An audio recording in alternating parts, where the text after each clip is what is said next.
क्षेत्र में आना मत पड़ा तो जीवन में किसी भी हिंदू क्षेत्र में मत जाना।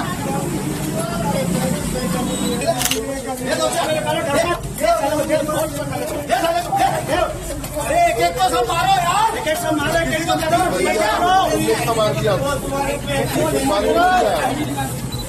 जय हिंद दोस्तों, आज हम बात करेंगे 2021 में घटना हुई थी इंदौर में, जहां पर एक तस्लीम नामक युवक जो कि चूड़ी बेचने का काम करता था, उसको कुछ हिंदू संगठनों द्वारा मारपीट की गई थी। के समझ में हमें भी वही आ रहा है जो आपकी समझ में आ रहा है। वह फर्क इतना है कि आप आरएसएस, बीजेपी, विश्व हिंदू परिषद के लिए काम कर रहे हैं और हम देश के लिए काम कर रहे हैं।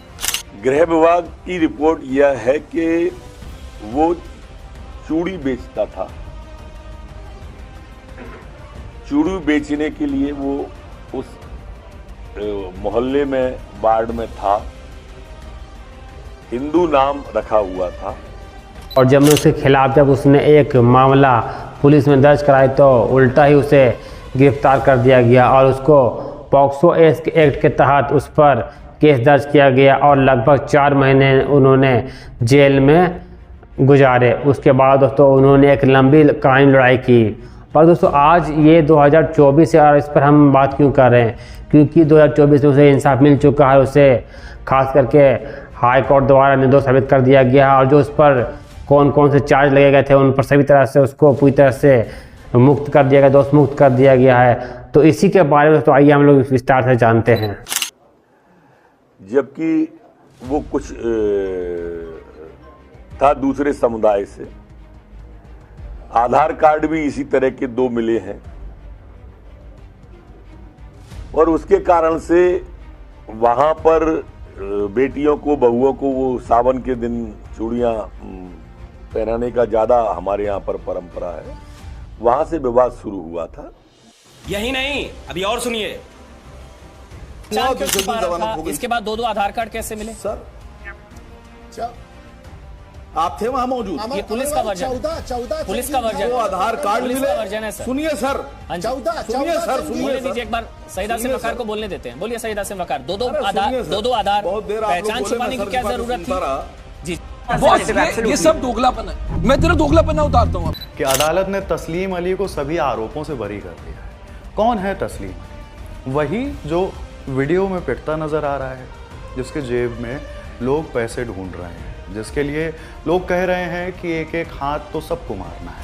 इसके बाद अब गोदी मीडिया एक के बाद एक ऐसे कई डिबेट शो करते हैं और सीधा सीधा जहर उगलते हैं कि किस प्रकार एक मुस्लिम व्यक्ति अपनी आइडेंटिटी छुपाकर हिंदू मोहल्ले में जाकर बच्चों के साथ छेड़खानी करती है और वो अपनी आइडेंटिटी छुपाकर किस तरह से लव जिहाद को बढ़ावा देती है। इसके लेकर खास करके चाहे वो अमन चोपड़ा या फिर अन्य कई गोदी न्यूज़ एंकर, उन्होंने भी इस पर रिपोर्ट जारी किया था। और उस समय के तत्कालीन जो कि गृह मंत्री थे नरोत्तम मिश्रा मध्य प्रदेश के, उन्होंने भी इसको लेकर एक बयान जारी किया था कि उस पर 2 कार्ड मिले हैं जो कि सरासर गलत थे। और इसको लेकर अब तस्लीम अब इसके लिए एक लंबी कानूनी लड़ाई के लिए तैयार हो जाते हैं और उन्होंने इसके लिए वह आगे बढ़ने का निर्णय लेते हैं। अरे उस चक्कर में मार दो साला कि मुंबई बाजार का बदला ले रहे हो। अगली बार उन्हें सोचना चाहिए कि स्टेशन में आएगा कैसे। मार दो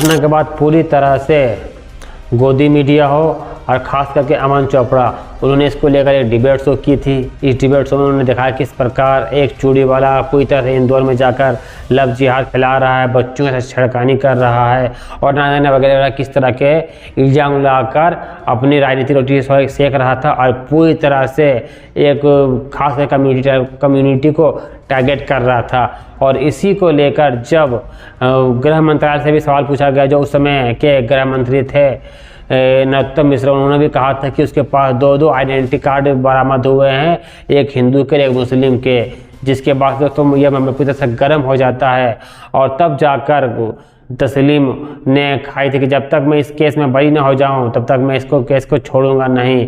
और तब आगे जाकर उसको 4 महीने के बाद बेल मिल जाती है और उसके लिए पूरी तरह लंबी कानूनी लड़ाई के लिए वो तैयार हो जाते हैं। और अब जाकर दिसंबर 2024 को इसको इंसाफ मिलता है और ख़ास करके हाई कोर्ट द्वारा उसको पूरी तरह से जिस पर जो कानून की धाराएं लगाई गई थी उन सभी मामलों पर उसको बरी कर दिया जाता है, चाहे